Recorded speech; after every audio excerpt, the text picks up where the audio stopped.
Good evening to you, snooker fans, and welcome to this latest episode of the 15 Red podcast with myself, Scott McCarter, here in County Tyrone in Northern Ireland. And I'm joined from London with my co host, Kelly Barker, who is newly re-chalked, I believe, Kelly, if you know what I mean. Hello, Scott. How are you? Yes, I've not long got home from work and I've got a new set of chalks ready for next time I play. So, yes, looking forward to getting the cue back out of the case and having a go. But yes, jumping back into a level that's a bit better than mine. It was the International Championship last week, and massive well done to Yize, another new winner and another different winner on the circuit, Scott. 11 different winners of the last 11 ranking events. I mean, we'll explore that a bit later on when we get through the results. But what a performance from Wu Yeager. He was simply mesmerizing the entire week. 14 centuries, which is the record for a conventional ranking tournament outside the World Championship. I know obviously Jack Jones got 32 in the Championship League, but in terms of a straight knockout tournament, other than the World Championship, that's the record. So an extraordinary performance. I mean, people will say, yes, the pockets were probably a bit generous, but I think we essentially take that for granted in China these days. But take nothing away from Wu Yizhi. He was absolutely mesmerizing, was the word I used to you off air just now, and I stand by it. Absolutely. I loved watching him. I think he's becoming one of those players who, whenever he's playing, really, you make sure you're there watching because he's so good to watch. His long potting is as good as anybody who I've seen in recent times. And I think, and I go, I say that against, is as good as Neil Robertson, Sean Murphy, and the very best long potters in the game. He does knock some in, and like you say, his break building was so good last week, and thoroughly enjoyed watching him. And we kind of knew this was coming at some point because he got close in two finals last season, but to finally get over the line in a big event, this was, make no bones about it. Any of the China ones, they're big major ranking tournaments these days. And I'm sure you were hoping for John to win, Scott, but Wu really, really did deserve it. I mean, sometimes you get tournaments where the best player during the week or the fortnight or however long the tournament is doesn't win.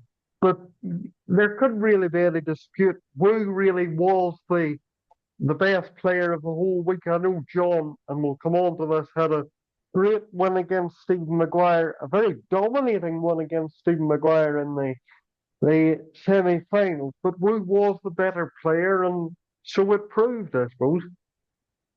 Yes, like I say, he's been knocking at the door, but this week he banged the door down. He was so good, and it's so good to watch. I just love the way he walks around the table. He's got the hair. He's a character, and I think we're going to see a lot more of him in the future. He's given himself. He's stormed into the top 16 now, ready for the UK Championship. So he won't be going to Wigan. Sorry, Chris Wakelin. Yeah, the sky's the limit for this boy, and he is another Chinese player off their conveyor belt, really. I think we all thought probably after a couple of years ago, Si Jiahui was going to be the next big thing after his semi-final at Sheffield, but Xing Tong came back last year or last season and dominated Sheffield, and now we got another winner. It's not just the world champion, it's not just Ding doing well, but Wu is a proper star. He's got a bit of the X factor, I think. Yes, to put that in historical context, I should say Wu is the ninth player from China to win a ranking event. So, they've got quite a collection of them now, I suppose. And, he's of that age where he would have grown up with, Ding having a lot of success and so on. So, you know, there has been a great uh, re revolution in China, and Wu's just the latest product of it, I suppose. Absolutely. And I think he got on tour via their CBSA Little China tour that they have. So, you can only imagine that the standard over there, even though it's a secondary tour for them, is so good. And he's proven since he's been on the main tour that he's got style, he's got character, he's got the game, and now he's got a trophy. So well done him. I'm sure we'll look forward to seeing more of him at the UK Championship because I think he'll be a bit of a crowd favourite over here. I'm looking forward to seeing him. Shall we move on to the actual tournament itself? Because there was some great snooker apart There from was Williams as well. There was a lot going on. As ever, I've made notes from the quarterfinals onwards, but there was a lot happening before. And the very first morning, the very first match on the main table, Bai Yu Lu played a Chinese wild card who she unfortunately lost 6-4, but she made a 145, Scott, the highest by a lady in a professional ranking tournament, which absolutely fantastic. This girl can play. Oh, yeah. I mean, we'll not go into a champion of champions, which is ongoing as we record. We're recording on the Wednesday of the champion of champions, but and she's played this week as well, and was reasonable. But as you say, the 145 was absolutely wonderful. I mean, the ball control that she's got for someone so young as well, it's just extraordinary. She's probably, again, I was listening to Phil Yates this week, and he said she's probably, in terms of scoring power, the best lady we've ever seen. I think I'd probably go along with that.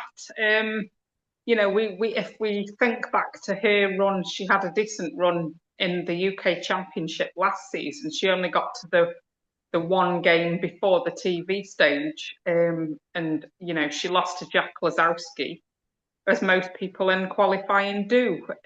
But she did so well, and I really think she has got something.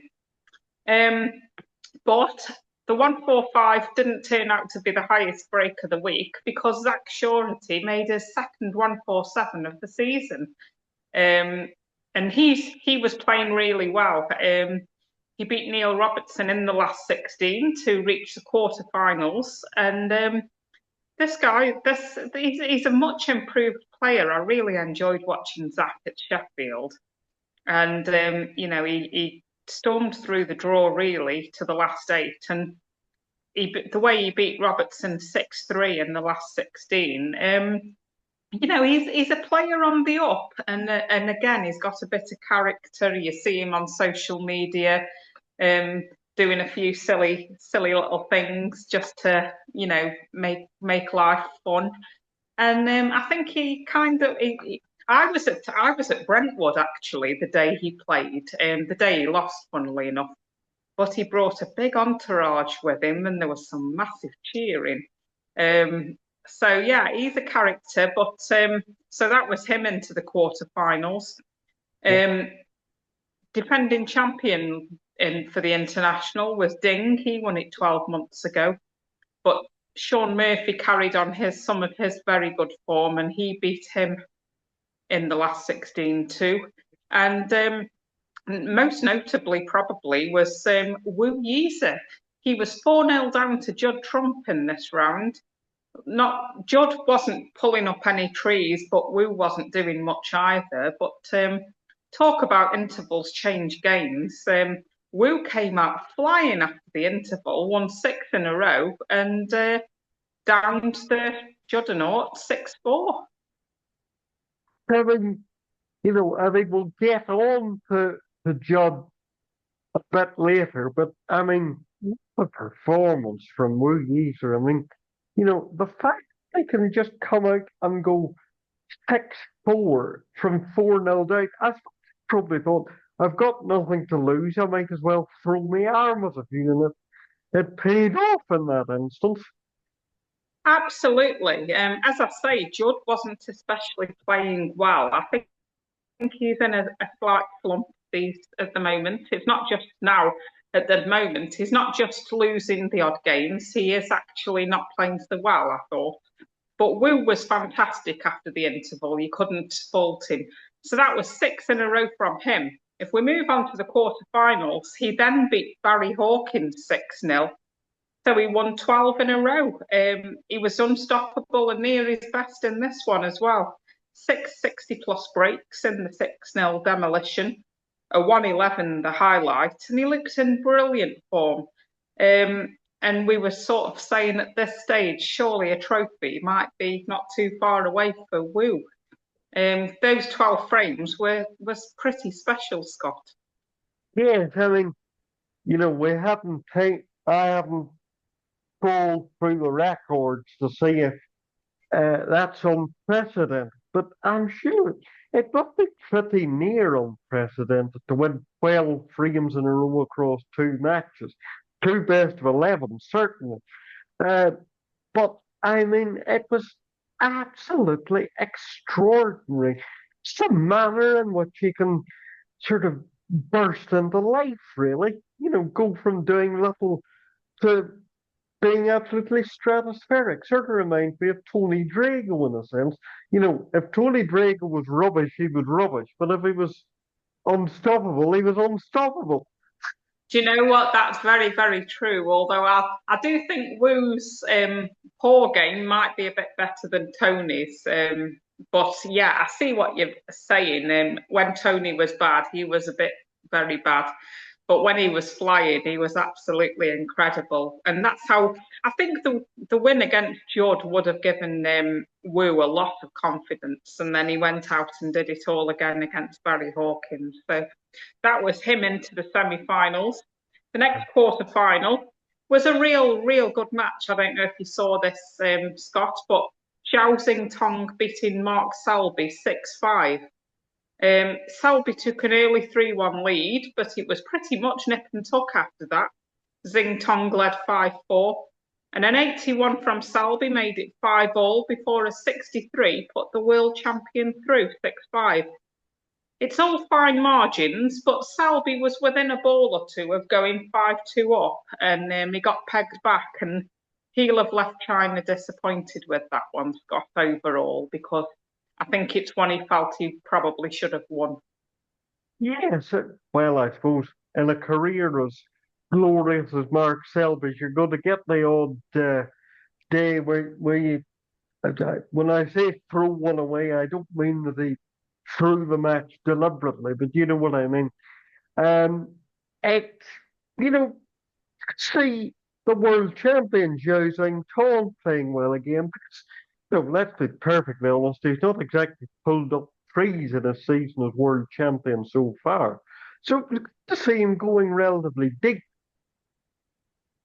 and Yes, reasonably well. he did play reasonably well, and to get to beat Selby 6-5 is a good workout for anyone to move through to the semi-finals. And we'll come on to that semi-final later because he played Wu, and that was a bit of a cracker. But moving on to the other two quarterfinals, and so we're giving Zach Surety good credit, but this is where his run came to an end. He lost 6-1 to Stephen Maguire.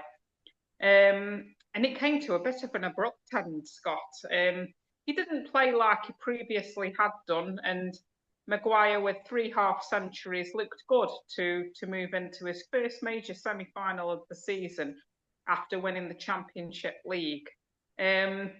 Not that much more to say. I thought it was pretty run-of-the-mill for Maguire, this one. Surety just didn't really turn up like he had in previous games. Yes, well, you mentioned his maximum. So Zach, I was pleased to see Zach doing reasonably well because although I'm a John fan, that World Open semi-final last season would have hurt Zach a lot. Just the manner in which he lost that. So it was good to see him doing well. But I have to say, Stephen Maguire has been sort of rebuilt this season in a sense.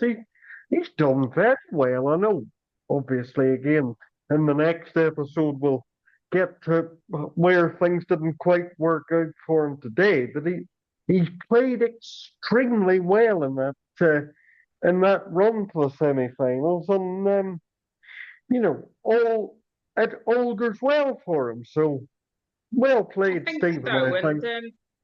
I think so, and a Stephen Maguire playing well is good for the tour, I think, because he's still got so much to offer. I think there's a hell of a talented person in there, and yeah, he doesn't always do it week in week out anymore, but started the season well with that Championship League and another semi-final here. I think. So into the final of the quarterfinals, and this one, John Higgins. This was a real clash of the heavyweights, really. Quarterfinals. John Higgins beat Sean Murphy 6-2. John looked very good in this one, as a 77 and a 112 in the first two frames. Set the tone, really, and although Murphy had a classy 137 later on, John was good value for his 6-2 win, I thought, and a place in the last four to play good friend Stephen Maguire. You must have been pleased to see this result, Scott. Well pleased to see that. That because let's be perfectly honest, in terms of recent form, Murphy would have been a heavy favourite there, but he certainly would have been favourite. So, we'll give John some confidence too that he's managed to turn over one of the season's four men. And so far as a season with 8 different ranking winners can have four men, but you know what I mean. So very good win for John, and I think it was ranking semi-final number 100 or no, it was quarter-final number 150 odd, I think. So, he That's played that, extremely well there. that's an incredible number, isn't it? You just can't. It just shows the longevity because players do go in and out of form over time, but Mhm. to still be reaching all these quarters, semis, finals, even and lifting trophies.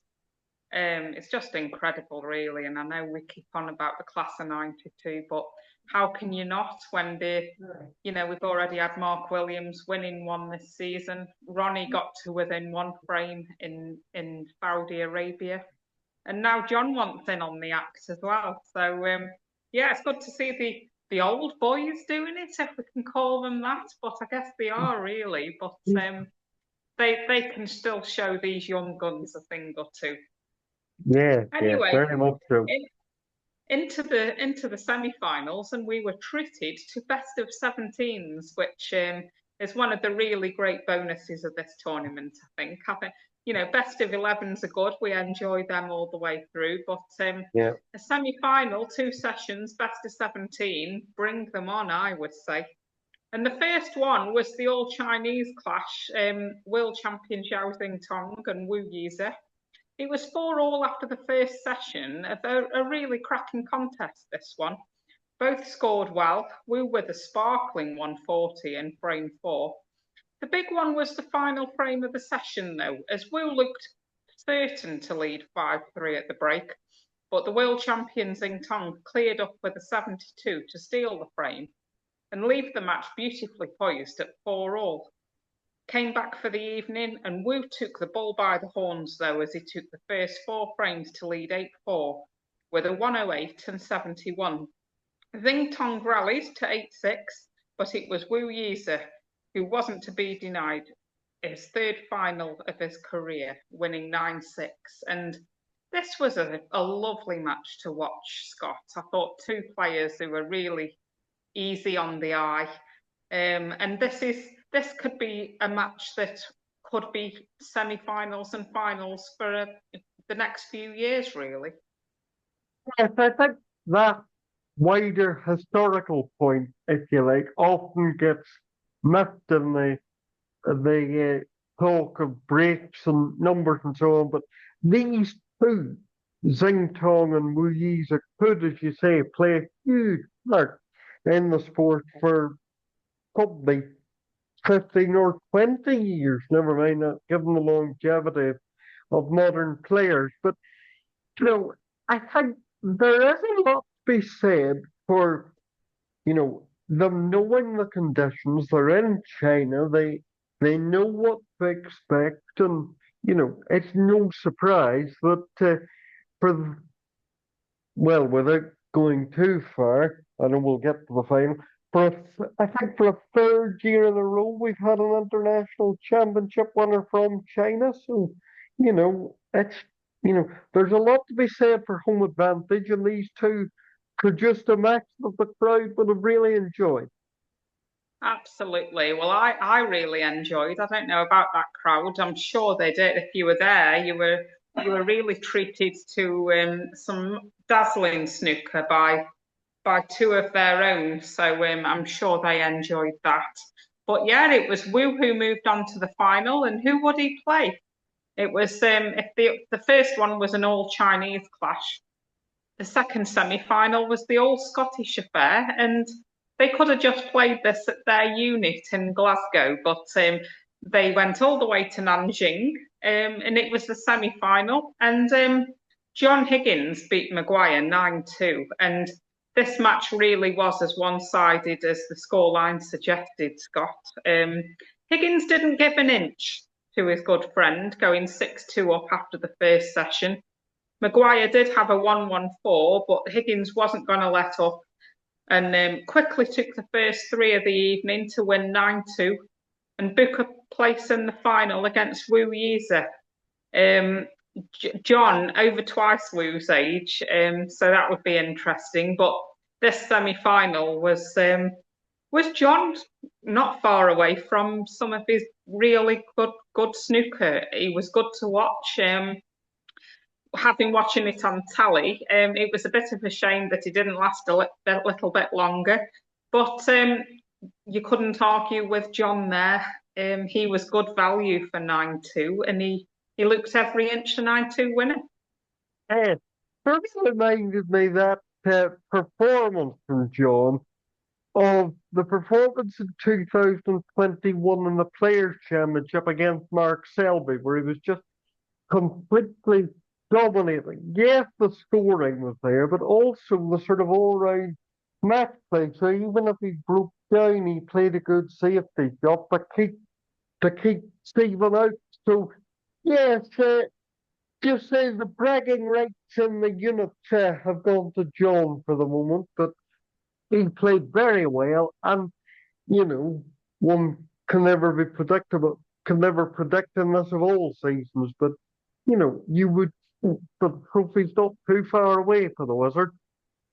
I think so. And as we headed into the final, it was difficult to think who would win it. I think we'd got Wu Yize, who was the new flash, playing so well, irresistible snooker, really. But against John Higgins, you knew he'd have to keep that level up. And but as we move into the final, and it was a very, very interesting clash. I'm sure everyone enjoyed it again. A tremendous high quality, both played very well, but it was Wu who came of age, winning 10-6. 3 centuries from Yize and heavy scoring whenever he got chances. It was the difference today, especially in the evening session after being 4-all after the first session. It was still anybody's. But to pull away and win 10-6 in the evening, 22 years old, surely lots more to come from him, Scott. A star was born. Oh yeah, yes. Sort of reminds me of another 22-year-old 20 years ago, Sean Murphy. When Sean won the world title. Very sort of carefree and but at the same time, carefree to the point of just throwing his arm at everything. Very disciplined. got the right sort of head on his shoulders in a sense, Lou. So very impressive, a very impressive week. He's he didn't play in the Champion of Champions essentially for logistical reasons, but when he goes to York, it'll be most interesting to see how much of that form he can sustain because you wouldn't expect him to make 14 centuries every week, and probably the pockets had something to do with that figure, but nonetheless, an extraordinary week and the first of many, I think, from that young Chinese queuist. I think so. I think he was unlucky last season. I mean, very well done to reach two finals last season. Didn't quite get over the line. Didn't quite turn up for the Scottish Open final, which I think that one would have been more disappointing in the end than the English Open final. He lost to Robertson when he made the great comeback. But this one, like we say, he was 4-all after the first session, and you did think would John's greater experience of getting near and over the line, would that come to bear? But Wu never gave John any chance to get anywhere near the finishing line, and he was really impressive getting over that line himself. And it was lovely at the end to see him winning the trophy, and a really warm embrace from John as well. I think he knew he was second best on that day. And as you say, Scott, first of many, I think, for Wu. He's a charismatic young talent, still only 22. He was only 22 last month, I think, and he'd said that he'd enjoyed himself. He's had a few drinks with the other players. So he's like we say, he's got a bit of character. He isn't one of these who doesn't show much emotion. He leaves it all out there, and really good to watch and good to see another new winner. And he quickly took himself out of the conversation of who's the best not to win a ranking tournament, because he was probably only in the conversation for a week or so after Jack Lazowski's win. But we'll have to think of somebody else now who might be going for their first, because Wu is a winner now. Yes, well, you're probably looking at someone like Zhou Yulong or Si Wei, I think, as the two possibles from China at one. Uh, as the likes of Jackson Page or Stan Liddy, are they quite the winning level yet? Difficult to Yes, I say, think. but Yeah, I think. interesting. I know Chris Wakeling won the shootout, so technically he's got a ranking event under his belt. But I really feel like if he keeps his game together, I think he could win, a traditional ranking tournament. So he's certainly good enough as well. Yeah. But yeah, a really good week that was, Scott. And there wasn't long to wait after that finished. We're going to wait until next week to talk about the Champion of Champions, which is underway now. But yeah, very busy time in the season, and November is a great time to be a snooker fan because there's the UK qualifiers next week as well. Yes, of course. And then we're off to that historic city of York, who first staged the UK Championship 24 years ago in 2001. Damn. Wow, where's the time go, eh? I think I first went up to York in 2004. That was my first UK final. And I think I didn't miss one until the COVID year, until it was behind closed doors, which they went to Milton Keynes anyway. Yeah. I don't think I've missed a York since, but even though I've started sort of going to the earlier rounds now instead of the final weekend, which you sort of tend to see more players, a few more matches, and we've been enjoying that the last couple of years, and looking forward to the first 3 days up there in York. So that should be good. For the record, of course, 2001 was the year that O'Sullivan won 10-1 against Ken Doherty Yes, for the record. yes, I'm sure Ronnie remembers it for better reasons than Ken, but yeah, Yeah. we won't mention that to Ken if I see him around. No, I think not. I think not.